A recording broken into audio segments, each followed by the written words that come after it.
যে আমরা প্রজ্ঞাপন নিয়ে মাঠে ঘোষণা নিয়ে আমরা আমাদের ঘোষণাও দিচ্ছে না, আমাদের প্রজ্ঞাপন দিচ্ছে না, আমাদের বারবার কয়েকটা বছর ধরে খালি আশ্বাস দেয় যে আপনাদের দেওয়া হবে, আপনারা চলে যান।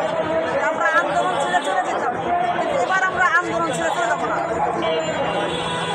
এখন এক জাতীয় দলের মঞ্চ থেকে এখানে আবার আলাদাভাবে আমরা এসেছি, যে আমাদের ডিসেম্বর, জানুয়ারি, ফেব্রুয়ারি 3 মাসের কোনো অনুদান দেওয়া না। আসলে আমরা তো বেতন বলি, বেতন তো আমরা তো বেতন পাই না, আমরা পাই অনুদান। তাহলে 3 মাসের আমাদের বিল বন্ধ রেখেছে, কেমনে আমরা চলি? আমাদের তো এমনি অনুদান পাই হলো 12,500, আর উৎসব ভাতা পাই হলো 3,125 টাকা।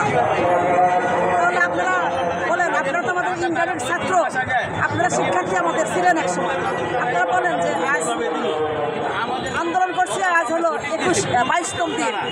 আর এখানে আলাদা ব্যানার নিয়ে দাঁড়িয়েছি, হলো ইএফটি, ইএমআইএস সেল, এরা আমাদের সাথে জটিলতা করছে। আমাদেরকে কেন এই 3 মাসের বিল বন্ধ রেখেছে, এখানে জবাব চাই। এটা ইএমআইএস সেলের কাছে আমরা জবাব দিতে যাচ্ছি যে কেন আমাদের বিল বন্ধ রেখেছে। এটা কখনো হতে পারে না, তার কারণ আমরা বেসরকারি শিক্ষা প্রতিষ্ঠানের শিক্ষক, স্কুল কলেজ, তাদের বিল বন্ধ।